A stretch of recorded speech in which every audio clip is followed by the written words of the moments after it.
It was fun. Okay. Hey, today's Facebook conversation this morning after that after-school Satan Club. We talked about it earlier in the 7 o'clock hour. And it's getting news all across the country. You know, Yep. people are saying, you know, you bring up Satan, you bring up Satanists, and you elicit a reaction. So I put it on my Especially when Facebook you page. think about putting it into schools Right. somehow, some way. And with snacks and things like that. So I posted this on my Facebook page. It's Troy Hayden Fox 10 on there as well. And Phil Thompson said, I understand where they're coming from, the Satanist group, but I think mostly it's a publicity stunt. They have to know there's no special favors given for any particular sect or religion. And then down here, Michael and Michelle and Juan say, never, oh my goodness, yikes, messing with the dark side brings about evil. And I'm not sure that that's what they're after here. So let's get it straight from the horse's mouth. Stu DeHaan, head of the Arizona chapter of the Satanic Temple. Stu, thank you for being here today, and tell me what this is all about. Hey, thank you for having me. What this is about is not special privileges, just like you said. It's about equal privileges. And what the Satanic Temple has done is offered an alternative to the current Good News Club, which is the evangelical after-school program, which seems to be the only viewpoint represented in these public schools. So what we've done is we've petitioned to have our after-school program so working parents have an alternative if they don't want their children to be proselytized by that certain very specific religious point of view.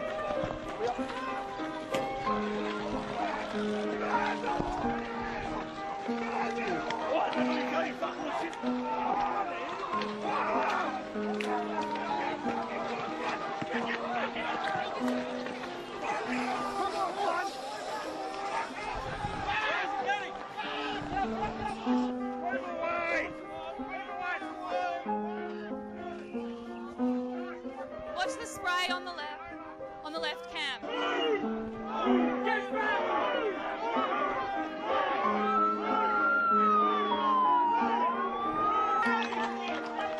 Move in.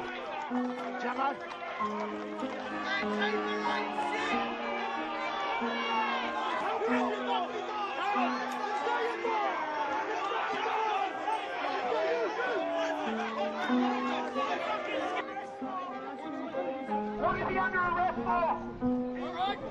Unfortunately, when we tried to have a rally saying refugees are welcome, what the government's doing to refugees is not fair, it's costly, it's wasting taxpayers' dollars. A group of far-right hate. These people are hate non-religious people in history. Tens of thousands of atheists expected on the Mall in D.C. this weekend for the Reason Rally, trying to clarify that age-old division between God and state. Atheism is on the upswing in America. Secular Americans now make up nearly a quarter of the American population, according to recent polling by Gallup and Pew Research. And yet, amazingly, not a single member currently of Congress admits to being an atheist. When former Congressman Barney Frank came out as one to Bill Maher, it was a deeper held secret than his being gay or a pot smoker. You could come on this show and sit next to a pot-smoking atheist and it wouldn't bother you. Which pot-smoking atheist were you talking about here?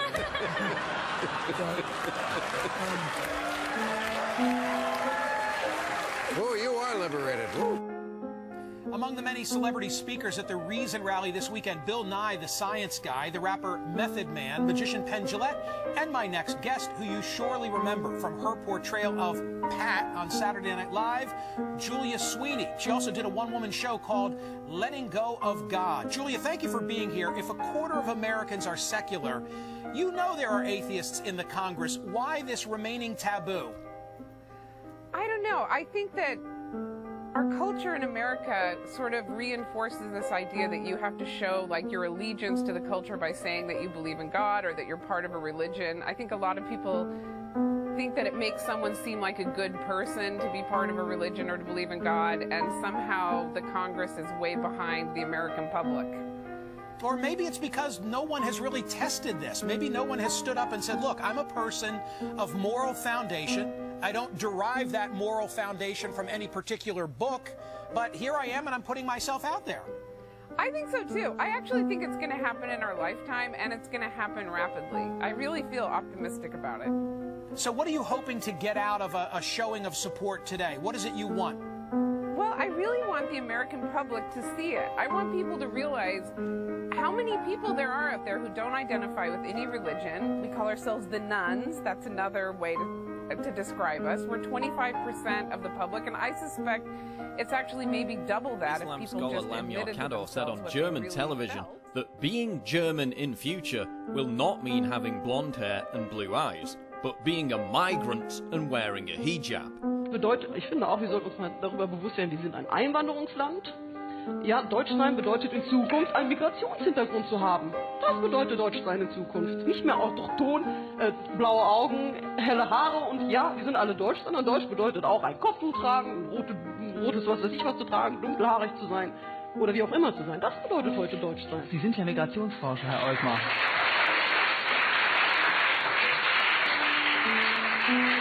Note how the German audience applauded the eradication of their own people, because supporting the extinction of your own race is far less of a burden than, God forbid, being called a racist. Kador was responsible for publishing the first German translation of the Quran for children and adults. She also introduced Islamic education in German public schools. This was such a huge success that it led to 5 of her students travelling to Syria to join ISIS. Leftists and Muslims celebrating the demographic suicide of a nation is a common theme. Green Party politician Stephanie von Berg said it was a good thing that Germans would become a minority in major cities. Unsere Gesellschaft wird sich ändern. Unsere Stadt wird sich radikal verändern. Ich bin der Auffassung, dass wir in 20, 30 Jahren gar keine ethnischen Mehrheiten mehr haben in unserer Stadt. Und ich sage Ihnen noch ganz deutlich, gerade hier in Richtung rechts, das ist gut so. Muslim Imam Sheikh Mohammed Ayed also gave a speech in which he asserted that Muslims should use the migrant crisis to breed with European citizens and conquer their countries by taking advantage of the fact that Europeans have lost their fertility. سنخصبهم وسوف ننزل وسوف ننجب منهم لأننا سوف نفتح بلادهم. Leftist German politician Gregor Gysi implied that Germans who opposed the migrant influx were Nazis and that it was good the Nazis didn't have many children. Aufgrund unserer Geschichte zwischen 1933 und 1945 sind wir verpflichtet, Flüchtlinge anständig zu behandeln. Dann gibt es ja noch was. Jedes Jahr sterben. Can we have this camera focusing on all the audience here? Can we have this camera focusing on all the audience? Because every now and then, every time we have a conference, every time we invite a speaker, they always can come with the same accusations. This speaker supports death penalty for homosexuals. This speaker supports death penalty for this crime or that. He is homophobic. They subjugate women, etc., etc., etc. It's the same old stuff coming all the time. And we always try to tell them, I always try to tell them that, look, it's not that speaker that we're inviting who has these extreme radical views, as you say. These are general views that every Muslim actually has. Every Muslim believes in these things. Just because they're not telling you about it, or just because they're not out there in the media, doesn't mean they don't believe in them. So I will ask you, everyone in the room, how many of you are normal Muslims? You're not extremists, you're not radical, just normal Sunni Muslims. Please raise your hands. Everybody, mashallah, subhanallah. Okay, take down your hands again. How many of you agree that men and women should sit separate? Please raise your hands. Everyone agree. Everyone agree. Brothers and sisters. Subhanallah. So it's not just these radical sheikhs then. Allahu Akbar. Next question. How many of you agree that the punishments described in the Quran and the Sunnah, whether it is death, whether it is stoning for adultery, whatever it is, if it is from Allah and His Messenger, that is the best punishment ever possible for humankind, and that is what we should apply in the world. Who agrees with that? Allahu Akbar. Are you all radical extremists? Subhanallah. So all of you are saying that you are common Muslims, you all go to the different masajid Norway, or are you like a specific sect, like the Islam net sect or anything like that? Are you like that? No. Are you like that? Please raise your hand if you're like this extreme Islam net sect or anything like that. No one. Allahu Akbar. How many of you just go to these normal masajids in Norway, the normal Sunni mosques? Please raise your hands. Allahu Akbar. So what's the politicians gonna say now? What's the media gonna say now? That we're all extremists? We're all radicals? We need to deport all of us from this country? Subhanallah. Allahu Akbar. Takbir! Takbir! Takbir! May we have the next question, please? From the sister side. Assalamu alaikum. Wallahi, this is the best answer I have ever heard. Okay, do you allow me to copy your answer in other places? Of course, Sheikh. But of course, I will claim it to myself. It's copyright.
For we wrestle not against flesh and blood, but against principalities, against powers, against the rulers of the darkness of this world, against spiritual wickedness in high places.